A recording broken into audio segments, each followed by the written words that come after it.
अभिप्रेरणा। अभिप्रेरणा से देखते हैं किस प्रकार के प्रश्न पूछे गए हैं। तो यहाँ पर सबसे पहले इसके नाम से संबंधित, उत्पत्ति से संबंधित पूछा गया है कि अभिप्रेरणा जो शब्द है वो मोटिवेशन, अंग्रेजी भाषा के मोटिवेशन, जो मोटम या मूवियर शब्द लैटिन भाषा के मोटम या मूवियर से बना है, जिसका अर्थ होता है गति करना। तो ये प्रश्न पूछा गया है कि जो मोटिवेशन शब्द है वो बना है मोटम या मूवियर, जो लैटिन भाषा का, जिसका अर्थ होता है गति करना। परिभाषाएं पूछी जाती हैं, बार बार परिभाषा जो पूछी जाती हैं वो स्किनर की पूछी जाती हैं, जिसमें स्किनर कहते हैं कि अभिप्रेरणा सीखने का सर्वोत्तम राजमार्ग है या सुपर राजमार्ग है, सर्वोत्तम राजमार्ग सीखने का, ये स्किनर कहते हैं। ये परिभाषा बार बार पूछी जाती है। गिलफोर्ड कहते हैं कि अभिप्रेरणा जो है वो छात्र की आंतरिक शक्तियों को जागृत करती हैं, या आंतरिक शक्तियों को जागृत करना ही अभिप्रेरणा है। गुड जो कहते हैं वो कहते हैं क्रिया को आरंभ करना, जारी और नियंत्रण रखने की प्रक्रिया। ये परिभाषा भी पूछी जाती है कई बार। क्रिया को आरंभ, जारी और नियंत्रण रखने की जो प्रक्रिया है वो अभिप्रेरणा है, ये गुड के अनुसार कहा गया है।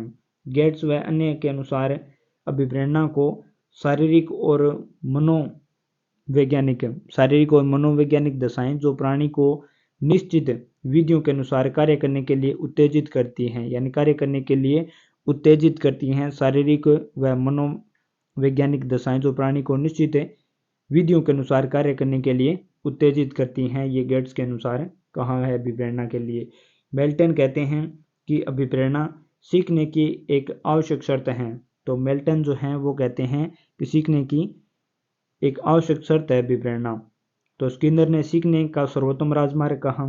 गिलफोर्ड ने छात्र की आंतरिक शक्ति को जागृत करना।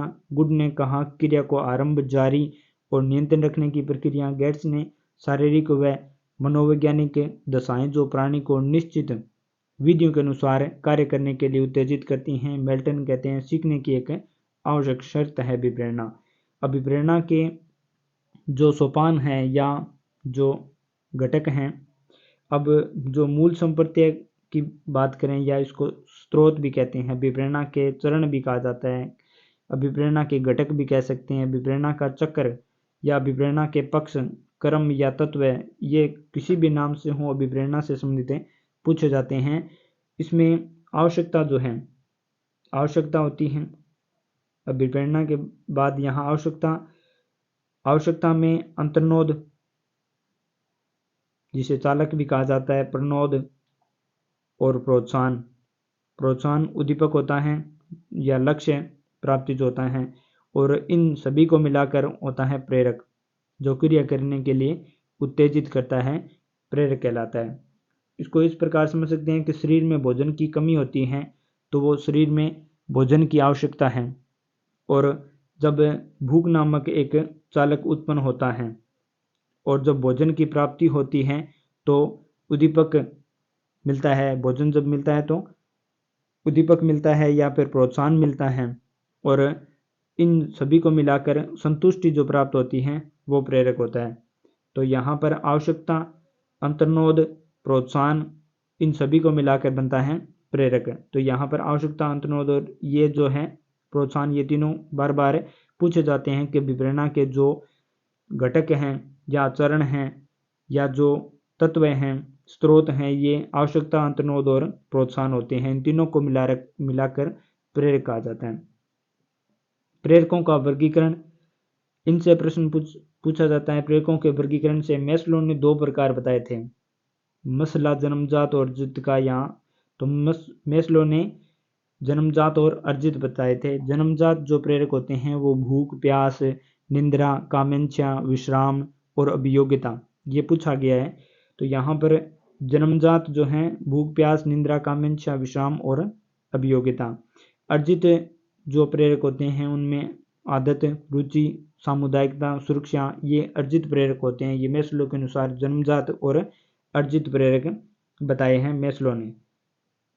थॉमसन ने बताए हैं, थॉमसन ने प्राकृतिक या स्वाभाविक और एक कृत्रिम प्रेरक, ये 2 जो प्रकार हैं ये थॉमसन द्वारा बताए गए हैं, जिनमें स्वाभाविक प्रेरक या प्राकृतिक प्रेरक में भूख प्यास, विश्राम, काम इच्छा, नींद, मलमूत्र त्याग, जिज्ञासा, आत्मगौरव, सामूहिकता, सुरक्षा, भय, क्रोध, खेल, प्रेम, खेल, अनुकरण, सुझाव, प्रतिष्ठा, सुख प्राप्ति और स्नेह, ये सभी जो हैं थॉमसन के अनुसार स्वाभाविक प्रेरक हैं। कृत्रिम प्रेरक थॉमसन के अनुसार प्रशंसा एक कृत्रिम प्रेरक बताया है। पुरस्कार, सहयोग, दंड, प्रगति, प्रभाव, मानसिकता और परिपक्वता, ये जो सभी बताए हैं ये कृत्रिम प्रेरक बताए हैं थॉमसन के अनुसार। स्वाभाविक और कृत्रिम थॉमसन के अनुसार बताए गए प्रेरकों का वर्गीकरण है। गेरेट कहते हैं 3 प्रकार के प्रेरक बताते हैं गेरेट के अनुसार एक जैविक प्रेरक, दूसरा मनोवैज्ञानिक प्रेरक और तीसरा सामाजिक प्रेरक बताए। 3 प्रेरक बताए। जैविक के अनुसार जैविक में जैसे भूख प्यास, विश्राम, नींद, काम इच्छा, ये जो सभी हैं ये जैविक प्रेरक बताए। मनोवैज्ञानिक प्रेरकों में इसमें क्रोध, भय, प्रेम, आनंद, सुख, दुख, जिज्ञासा और प्रशंसा, ये जो हैं ये गेरेट के अनुसार मनोवैज्ञानिक प्रेरक बताए। सामाजिक प्रेरकों में आत्म सुरक्षा, जिज्ञासा एक मनोवैज्ञानिक प्रेरक था और रचनात्मकता और आत्म प्रतिष्ठा, सामूहिकता, संग्रहण की प्रवृत्ति, ये सामाजिक प्रेरक बताए। तो गेरेट ने 3 प्रकार बताए, जैविक, मनोवैज्ञानिक, सामाजिक, और थॉमसन ने स्वाभाविक और कृत्रिम बताए, और जबकि मैस्लो ने जन्मजात और अर्जित प्रेरक बताए। ये प्रेरकों से संबंधित प्रश्न पूछा जाता है। अभिप्रेरणा के प्रकार से पूछा जाता है। अभिप्रेरणा के 2 प्रकार होते हैं, एक आंतरिक अभिप्रेरणा होती है और एक बाह्य अभिप्रेरणा होती है। ये प्रेरकों से संबंधित है। इसमें जो आंतरिक जो अभिप्रेरणा होती है ये इसमें जन्मजात प्रेरक होते हैं, प्राकृतिक या स्वाभाविक, ये जो वर्गीकरण किया गया था उन्हीं में से हैं। इसे सकारात्मक अभिप्रेरणा भी कहा जाता है। ये जो आंतरिक होती है वो सकारात्मक होती है और जो बाह्य अभिप्रेरणा होती है वो नकारात्मक अभिप्रेरणा कहा जाता है। 2 प्रकार अभिप्रेरणा के, एक आंतरिक और एक बाह्य अभिप्रेरणा। इनसे प्रश्न बनता है, वाक्य दे देते हैं या फिर पूछ लेते हैं भी। यहाँ पर पूछा गया था कि दौड़ में भाग लेना क्या है, तो यहाँ दौड़ में भाग ले रहा है तो किसी पुरस्कार या फिर कुछ अर्जित करने के लिए वो दौड़ में भाग ले रहा है, तो वो एक बाह्य अभिप्रेरणा है। और यदि कोई जो मन से कार्य कर रहा है, कोई अपने आप मन से कार्य कर रहा है, तो वो एक आंतरिक अभिप्रेरणा है। तो यहाँ पर जो आंतरिक अभिप्रेरणा है उसमें भूख, प्यास, विश्राम, नींद, क्रोध, प्रेम और जिज्ञासा, ये जो सभी है वो आंतरिक जो प्रेरक हैं जो आंतरिक अभिप्रेरणा के अंतर्गत आते हैं। और कार्य में रुचि होना, कार्य कोई रुचि से कर रहा है या अपने मन से कर रहा है, वो आंतरिक अभिप्रेरणा के अंतर्गत आते हैं। बाह्य अभिप्रेरणा में यदि कोई पुरस्कार प्राप्त करने के लिए या किसी दंड के भय से कोई कार्य कर रहा है, प्रशंसा के कारण कोई कार्य कर रहा है, प्रतिस्पर्धा के कारण, दोषारोपण, निंदा, प्रताड़ना और परिणाम, ये जो सभी हैं इनको देखकर यदि कोई कार्य कर रहा है तो वो बाह्य अभिप्रेरणा कहलाती है। इसमें बाह्य व्यक्ति या वस्तु के प्रभाव में आकर व्यक्ति कार्य करता है, जैसे दौड़ में भाग लेना, ये हो गया। यहाँ से प्रश्न बनता है, अधिगम में अभिप्रेरणा की भूमिका, यानी जो अधिगम है उसमें अभिप्रेरणा की भूमिका से संबंधित ध्यान केंद्रित करता है। अभिप्रेरणा जो है वो ध्यान को केंद्रित करती है। अभिप्रेरणा के कारण चरित्र का निर्माण होता है, यानी ये सहायक होती है अधिगम में ध्यान केंद्रित करने में, और चरित्र का निर्माण करने में अभिप्रेरणा सहायक है। रुचि तथा अनुशासन स्थापित करने में अभिप्रेरणा सहायक होती है। सामाजिक व मानसिक गुणों का विकास करने में अभिप्रेरणा सहायक है। प्रतियोगिता या फिर और अधिक जानने की जो इच्छा है, यानी और अधिक जानने की इच्छा में भी अभिप्रेरणा सहायक होती है। तो यहाँ अभिप्रेरणा के सिद्धांतों को देखें तो अभिप्रेरणा के सिद्धांतों में मनोविश्लेषणात्मक जो सिद्धांत हैं वो सिगमंड फ्रायड, युंग व एडलर द्वारा दिया गया था। यहाँ इसने मूल 2 प्रवृत्तियाँ बताई थी, जीवनदायी और मृत्युदायी। यहाँ पर मनोविश्लेषणवाद सिद्धांत सिगमंड फ्रायड, युंग, एडलर द्वारा दिया गया। उत्तेजना अनुक्रिया जो सिद्धांत हैं वो थॉर्नडाइक, हल, मिलर और स्किनर द्वारा दिया गया, यानी व्यवहारवादियों का जो सिद्धांत था, व्यवहारवादी सिद्धांत है, ये अभिप्रेरणा का जो सिद्धांत है वो इनके द्वारा उत्तेजना अनुक्रिया सिद्धांत है। शारीरिक सिद्धांत जो है रदरफोर्ड व शेल्डन द्वारा दिया गया। क्षेत्रीय सिद्धांत कुर्ट लेविन के द्वारा दिया गया। आनुवंशिकता पैटर्न सिद्धांत लॉरेंज द्वारा दिया गया। मूल प्रवृत्तियों का सिद्धांत मैकडूगल, ये पूछा जाता है, मूल प्रवृत्तियों के सिद्धांत मैकडूगल द्वारा दिया गया था। और आवश्यकता पदानुक्रम, ये पूछा जाता है इनसे कि आवश्यकता पदानुक्रम सिद्धांत जो है वो मास्लो द्वारा दिया गया।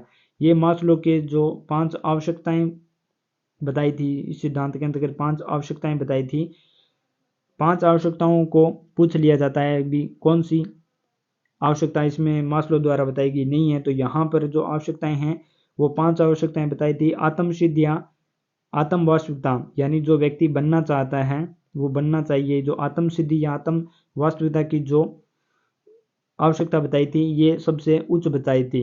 यानी इसमें त्रिभुजाकार को यदि देखें तो सबसे ऊपरी जो आवश्यकता ये बताई थी इसने यहाँ पर, तो ये आत्म सिद्धि या आत्म वास्तविकता की आवश्यकता बताई मैस्लो के द्वारा।